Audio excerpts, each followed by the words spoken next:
So hello everyone and welcome to this next session at our workshop. We have today with us Dr. Drew Crawley, who is Director of the Building Performance Research Group at Bentley. He's got several years, actually several decades of experience in digitally modeling and designing sustainable and resilient buildings and cities. And we've invited him today to talk to us a little bit about how digitalization can aid sustainable urban development.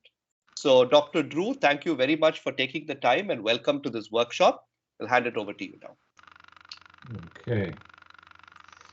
Thank you, Ashwin, and thank you for the invitation. Looking forward to sharing a little bit about what we've been finding out about modeling infrastructure and how it can help in dealing with resilience and sustainability. So I'm going to give a few examples for this presentation, just to give you a starting point. But one of the things I'd like to start all my presentations with is to talk about why buildings and energy use are really important, and that deals with sustainability and also resilience. And the reason is buildings are responsible for about 30% of energy use worldwide, and that's growing. I like to use the example of the third, fourth, and fifth bars here. That's China, Hong Kong, and India, to give you kind of a feel for where buildings are. In China, about 20% of energy use is for buildings, but 15 years ago that was 10. So there's been a massive amount of construction and new involvement. Now, industry is still the largest percentage there. If you go to the fourth bar, Hong Kong, on the other hand, Hong Kong 65% or more is for buildings, and very little is industry. If we look at India, India is already at 25% on their buildings, but 60% is still very much industry. And that snapshot is sort of what the US looked like 50, 60 years ago, that industry was dominating where energy was being used. But if you go to the last bar on the right, the United States, we're now at about 40% energy use. So if we're going to be dealing with resilience, sustainability, decarbonization, we have to deal with the residential and commercial sectors. So taking a look, and I'm just using this as an example, I could do this for just about anywhere, but US buildings about 40%, split a little bit more on our housing than our sales in office building or commercial sector. And I want to point out one thing that has happened in our economies over the last 15, 20 years. This is a breakout showing that for the US, heating is still the largest energy use for our housing, follow hot water heating and cooling. But even if you go further down, computers have shown up on there. But what's really happening today is that bottom bar, the 25 plus % of other uses. And what's happened is all the little devices have crept into our lives. I have 22-year-old twins, and I check when my internet's not running so fast when they're home, and they're away at university. But what I find is that we have so many devices connected to it. And these are all very small energy uses in the house, but together they're adding up to a quarter. So we can't just look at the important or the top 2 or 3. We have to look at all the energy uses to make sure that we are capturing them. If we look at the commercial sector, there's no real typical commercial building, but one of the things that you'll see is that other uses is quite large as well. Computing's already in their office equipment, so that's not what's going on. But give you an example of what a typical building or building type, a supermarket in the United States, refrigeration is about 50% of energy use. So cooling and lighting are kind of secondary for that. But if it's an office building, it's cooling, lighting, ventilation, and heating driving it. So we need to look at all of the opportunities and all the challenges to make sure we're going to really be able to make our buildings more efficient. So I want to start out giving you an example of a digital model of a city. This is Paris. This was created using photogrammetry. A small plane flew over the city and captured tens of thousands of images, and then being able to create that. In addition, you can, with photogrammetry, you don't have to depend on one source. You can bring multiple. This is bringing in cameras for the center, etc. So, and you can see where there are issues, where the pictures are not great. We have some problems where it looks like the pavement is warping, etc. But the more data we can get, so that's kind of where we're headed today, is with better data. So it's no longer just a single way of getting this information. You can take data from LiDAR systems, you can take it with a drone, you can do it as was done with Paris, from a helicopter, photographs, all sorts of point clouds, all sorts of information can be brought together in a federated set of data. And here's an example of using just your mobile phone to be able to capturing images that overlap, to be able for the software to be able to find. You send them and it will upload them, and then you can bring it back to your mobile and be able to look at it on there and measure or view.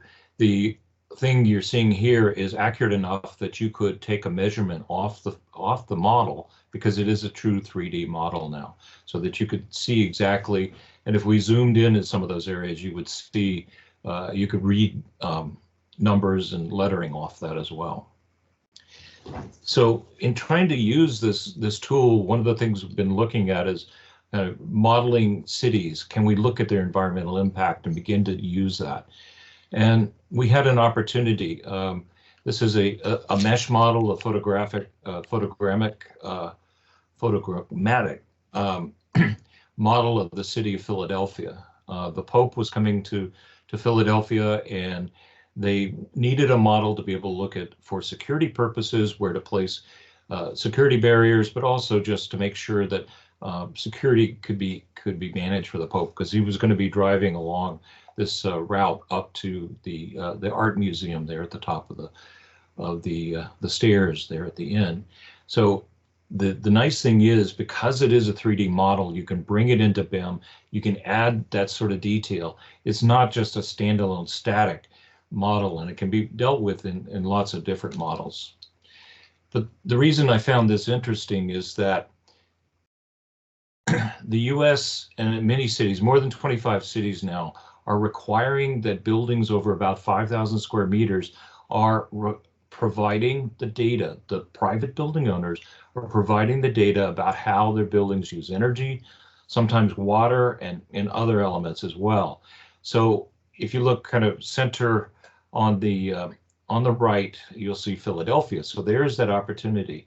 And they're requiring you to go beyond that and using that as a starting point to be able to move forward. And that's what we're seeing today for many cases. So Philadelphia's data set has been around for a number of years. They've been collecting data. It is, again, the large commercial buildings, but there's other data associated, metadata. We know the floor area, we know the address, we know building types associated, and then as well as the energy uses for that particular case and water use. The database itself looks like a flat file. It's very much just, you can sort by different columns or looking at the various data, but it's kind of difficult to use in this way. They do provide a map with, you see the data spread all over a large area there. That's more than about 40 kilometers north to south. But the central core of Philadelphia is part of what we're looking at here. So what we were able to do, because this is a 3D model and it has a geo-positioning associated with it, we were able to overlay some of the data associated. So we're looking here at energy use and water use for that particular building. Well, it's kind of interesting. You can begin to pick out the outliers quickly, but it's not really giving you much data or associated. So the next step is then, because this is the data is now part of the model, we can begin to query it and look at particular ones. I could go with the color coding as they're doing here, looking at, there's a building that's red, so it's obviously a high energy use for that. So we can click on that. You'll see the data pop up along the right side. You have an address. We know the area. We know where it is, what its energy use index is, etc., and being able to look at all the elements. And that's interesting. And in this case, it is a hospital. So it's a particularly large building. But in addition, now that same data sorting capability that we had just in that standalone flat file, we have within the model. So we can go and sort on a particular address. We can go and look at other information. Here's the energy use intensity. We could sort on that, find the worst buildings, which in this case are hospitals, not unexpected. And we can begin to look at more data related to that. So this begins to give you the idea of having data associated with a building, in this case, static data. But the next part I really want to talk about are digital twins. And building digital twins, you'll hear a lot of buzzwords about that, being able to do that. But here's some examples of how that's working. This is the Institute for Manufacturing. It's part of the Cambridge University in England. And this is an example of a digital twin that we did work with them on a few years ago, being able to look at the particular element. There's information associated with it about that particular data, but I'm going to let this run a bit to give you a piece. This is a combination of using that photogrammetry, but also using LiDAR as well. So you see on what they're sorting through right now is looking at some of the air conditioning systems and the large equipment associated with the building and being able to look at that. So, but in addition, because they've used LiDAR, they're able to go in and get more detail and being able to look at that. So we're actually going to walk into the mechanical room up on the roof, and now we can see what's going on in there and get information. So, you know, the quality with the LiDAR is good enough that we can read information off devices. You can see pieces there, but we can also at the same time associate them with a particular device. So this pump, I can get information about the pump, how it's operating. I can, once I decide I'm going to click on it, I can point to the particular pump, and then the information about it comes up as part of that data. But I can also look at how it's operating, what its optimal performance is, how many hours it's operating, and where it fits within the system with system diagrams. So kind of an interesting way. And this is really where we're getting with digital twins, is being able to look at them as a digital replica of an operating facility or infrastructure. Here's another example. This is Fraser's Tower in Singapore, and the 9th to the 14th floors are Microsoft's Southeast Asia office. And so what they've done here is combine a BIM model, and you can do that in the same way that you can with others, and begin to look at elements. So they have the controls information, they have temperature, what's happening in particular space. We can look at more detail about that to see. We can also look at things like occupancy, seeing when the space has been occupied or not occupied. So you can get more information there.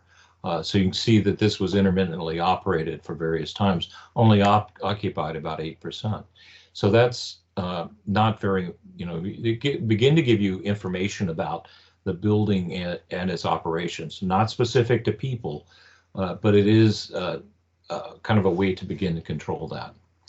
You can also look at it by floor, as this is showing here, how various days are more occupied or not, and what the energy use patterns are looking like that. Moving on, we can begin to do the same sort of thing in transportation. Here's an example where they have a 3D model of the city.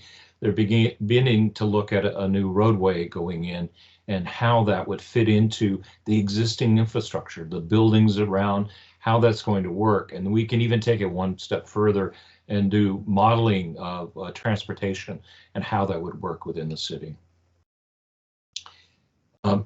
Here's one of my favorites. This is one of our partners that has combined the LiDAR capability, and what they're bringing is that model into the software they're being able to do.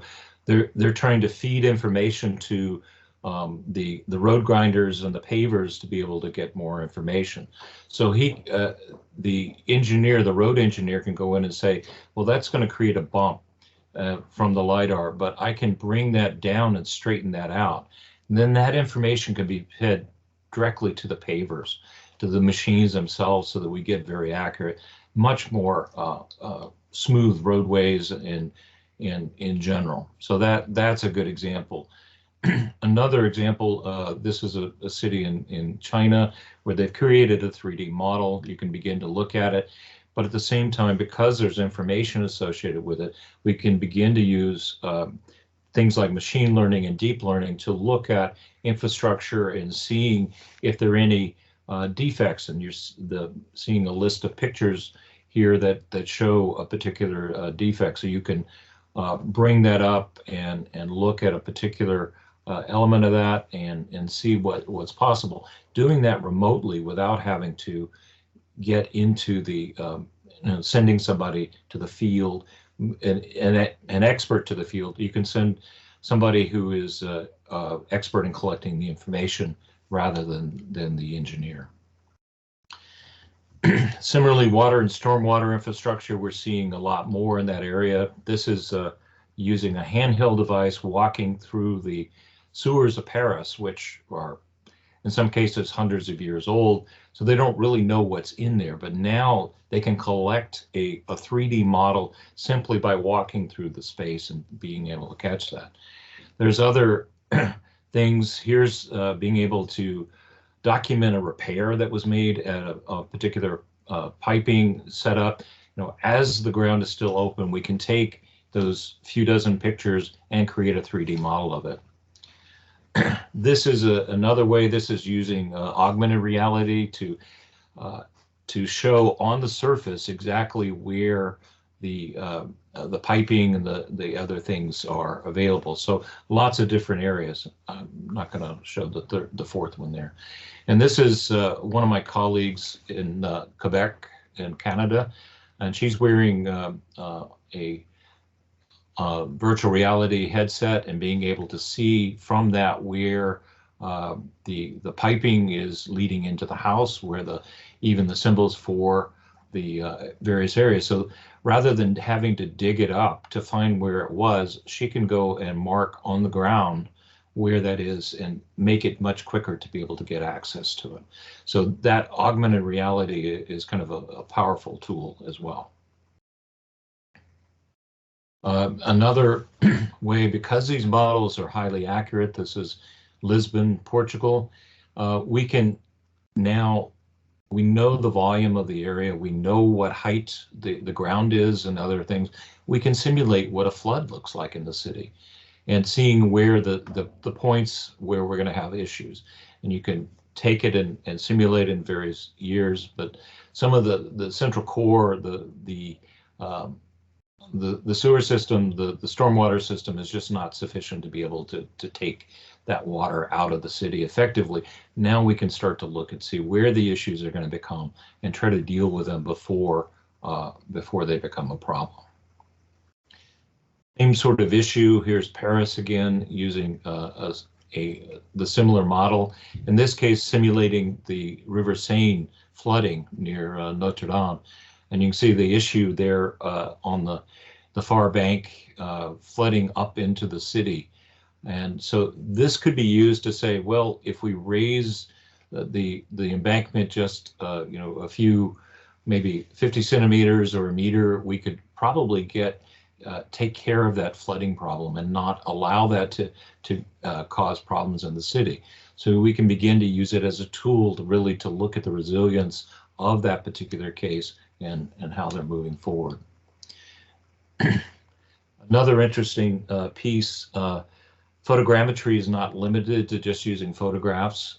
You can also use thermographs.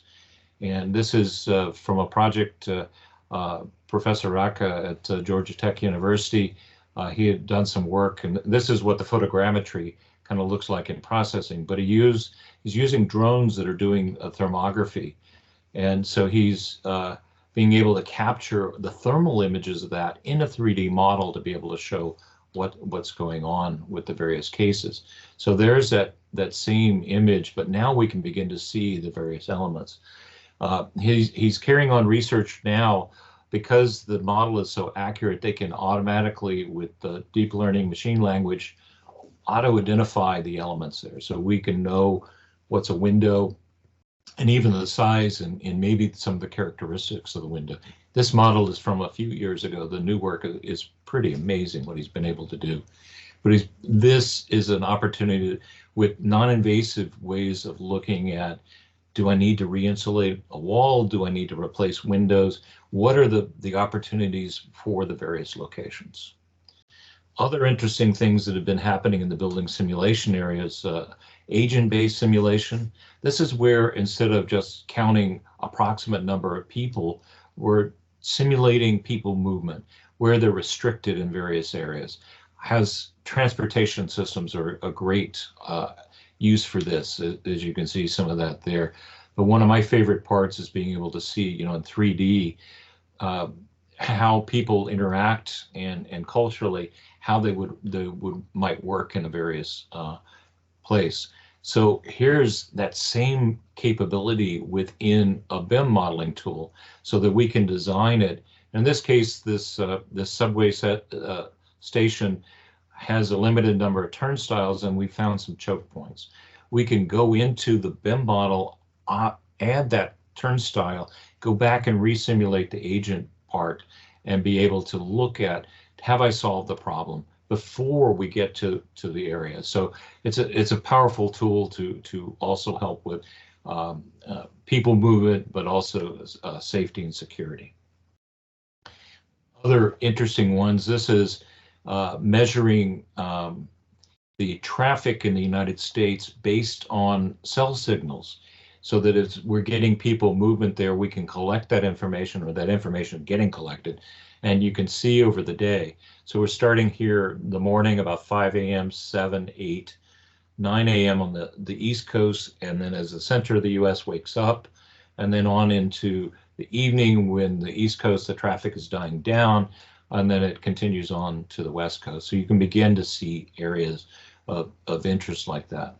That same thing can be applied in looking at traffic modeling. This is a new development in going in Singapore and looking at the impact of traffic. Where are the sticking points going to be? Where is it going to be a problem? Are there things we could look at? So we can identify those before the development is done and see if there are solutions for that to begin with. A very interesting one is Helsinki, Finland. We've been working with Helsinki for many years. They're very interested. So this is kind of the historic core. This is an older model, but it's a good example of being able to capture. This model, I think, had a resolution maybe 20 centimeters. It's not great, a great deal of detail. But they were able to do things like this. What happens if we have sea level rise of a couple meters? They're going to have problems with water. And being able to look where that is and seeing, or in their case, showing boats sailing around the historic part of the city. But what they've done recently, this was a model from about a year and a half ago, or 2 years ago now. This model has much more fine detail. I think it's down to 5 to 10 centimeter resolution, so much smaller. But what they're doing here is also using AI, using deep learning algorithms to automatically begin to identify the components of the city and being able to look at the various elements. So this model is being used in a lot more ways. This is from the city. You can go search for Helsinki 3D and you'll find lots of information, the videos and even some of the models, being able to look at various pieces. They created this to show what the use cases of this 3D city model can be, what they can do with it. Green is where they've made some progress.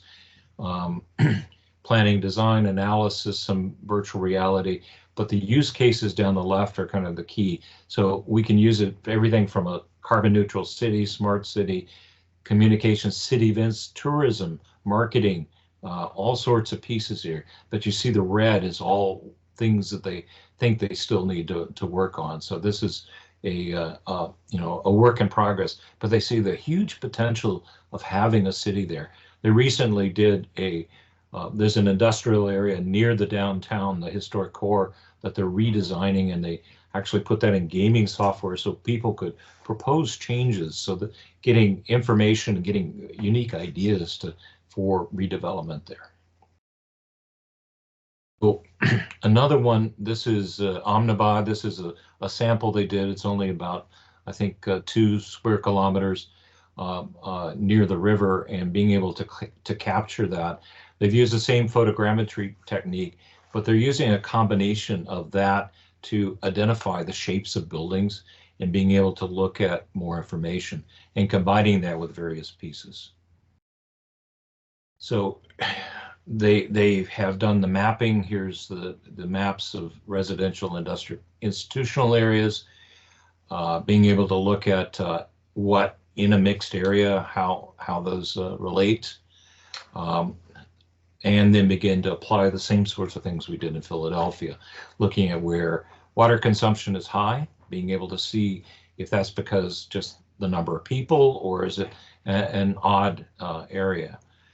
Similarly, they can look at energy use intensity and being able to look at that element for that. So you see they're beginning to model these buildings kind of beyond just the photogrammetry model, being able to do the mass blocking and being able to look in more detail. So looking in this case at a particular building, how it's particularly working well or not, and how the simulation of that compares to the actual energy use, because they're compiling city databases about energy use, water use, use based on tax records, etc. They also are beginning to look, are there opportunities, are there particular buildings where we could look at a retrofit situation, and what could we do very quickly, and being able to do that comparison. So that's kind of the idea, is now they can use this to help make their cities less energy intensive, less carbon intensive over time, identifying the outliers and finding out why and how they can move forward. So instead of disconnected systems, the future, I think, is going to become even more connected. Our buildings will relate to our energy systems and talk, as well as water, the roadways, the rail, all will be interconnected. And I think that's made possible through this digital twin and the connected infrastructure for that. So in summary, these 3D models, these digital twins, really make it easier to understand our buildings, our communities, and how they interact with the environment. It's not a single source of data. It's not a single platform. It's a combination of different models, different types. The data analytics, you can even put BEM models in these. It's not a single vendor, and you can draw from many sources and data sets. And I think that's one of the powers of it. It's not trying to get you into a single platform. And it allows you in a holistic way to look at risk, resilience, and sustainability, not only individual, but looking across the community and city scale, many disciplines. So the infrastructure of the city itself is possible. I didn't really talk about 5G, but with 5G that's beginning to deploy soon, that data connectedness and the lack of lag in response, which is really the strength of 5G, is going to make our smart cities possible. If a city can react either automatically or other ways through data that's being collected at real time, they can be able to change. So if there's a traffic accident, they can begin to reroute traffic other ways, for example. And that's one of the ways that smart cities are going to happen. The other thing is, because of 5G, and if we can get the security issue solved and being able to control the data and who gets access, anything that we're now measuring locally will be connected. The smart buildings with the IoT really does create our smart cities. Okay. So with that, I'll leave it for a few questions. Yeah, thank you very much, Dr. Drew, for that presentation that sort of showcased, I think, the breadth and depth of what one could do with digital twins in the built environment. We have time for a few questions. I'd just like to ask you, a few things. Okay. It was really interesting to see your model of Ahmedabad, and I wanted to sort of get your perspective on, given that you now know a little bit about the Indian context, what could be some of the first steps that Indian cities might undertake? Where would they possibly leverage some of the benefits of these kinds of tools, particularly given the fact that we too have the smart city mission that the Indian government announced a few years ago. And we've been trying to, in some sense, IoT enable our cities. So in that context, what would be your suggested pathway for cities like Ahmedabad and others? Well, I think what Omnibot's already started by collecting, assembling, federating the data that they've already got about how the city operates, and then start to work. I see a lot of cities where they're trying to go smart cities, and the place they seem to start first is kind of security and infrastructure and transportation, particularly being able to collect information to know where the choke points are, when traffic, how can they solve that and make it easier for people to move around the city so that they can give time back to them. And that seems to be the first part. And then as we get the smart buildings part of that and get more information, collecting the data, identifying the areas where we could take particular areas to really embrace smart cities, because I think commercial buildings are more likely to do that than residential first. But even so, there are a lot of large residential buildings throughout India to be able to work through. But so I think starting with an area that is of concern to them now, collecting the data, getting a digital model that they can, 3D model that they can look at how all these pieces interact is really important. Great, thanks. Just sort of following up on something you said, as you were answering that question. So you build these digital models, and particularly you get to a stage that after you've looked at infrastructure, you have digital twins of buildings, and you have all of this data on building performance, and you showed some of that in your presentation as well. How do you see this data being used, possibly through engineering interventions or whatever, to actually lead to a low carbon future? Well, I think what they're doing in Omnibot is just that. They're beginning to look at individual buildings, modeling them with building simulation software, looking at, and then being able to use that to do comparisons with the ECBC energy code there, and looking at, is this building worse? Are there opportunities we can do to help make it better? And so they can play, they can do the scenarios to say what the opportunities are and how they're going to work. So I think it's taking that digital twin, kind of that next step to where they now know what's going on within the building, not just its energy use, but how it's operated and used.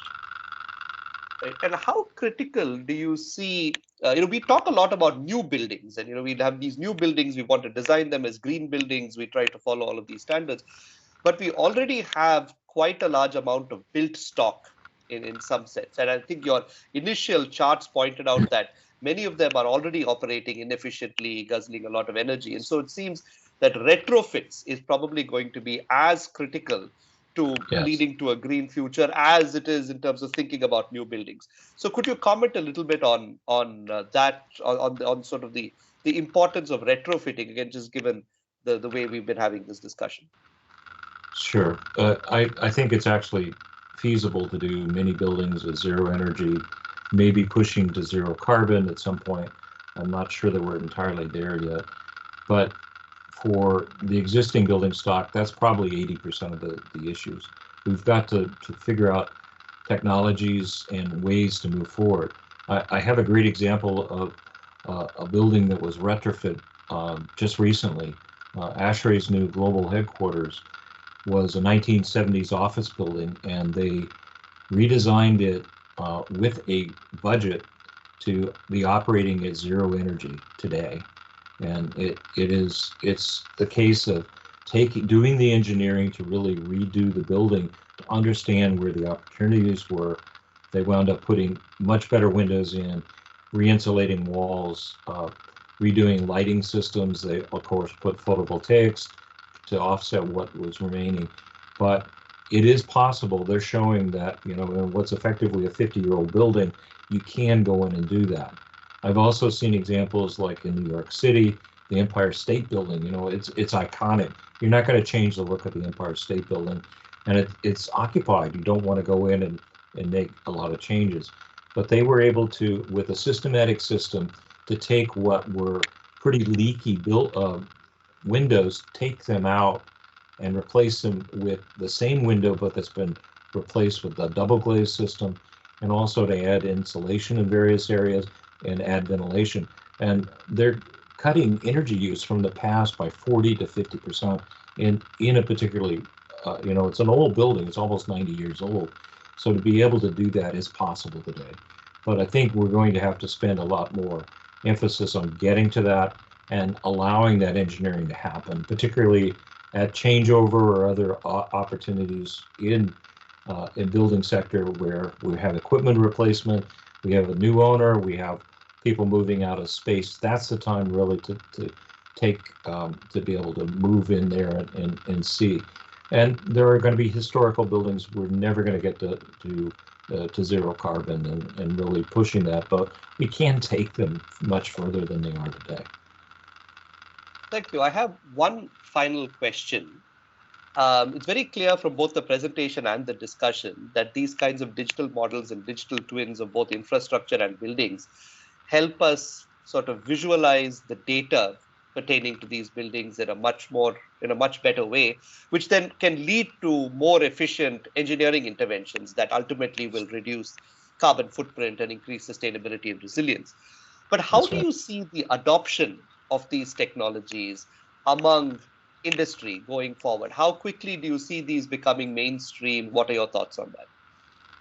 I think we're seeing quite a bit of adoption recently. There are groups here that are using the digital twin as a platform to work with individual cities to help them identify where their opportunities are, where the easy fixes are, where the hard things that they're going to have to do are, and being able to look at that away. So there are people building or having platforms. So they're going out to individual cities and helping them, and also providing them the resource, maybe not internally, but being able to connect them with engineers that can help them solve some of these issues and being able to move. So there's a lot of work we're going to have to be doing, but I am encouraged that I'm not seeing just one or two groups doing this. I'm seeing dozens, literally, all over the world that are pushing to be able to use this opportunity to push for low carbon.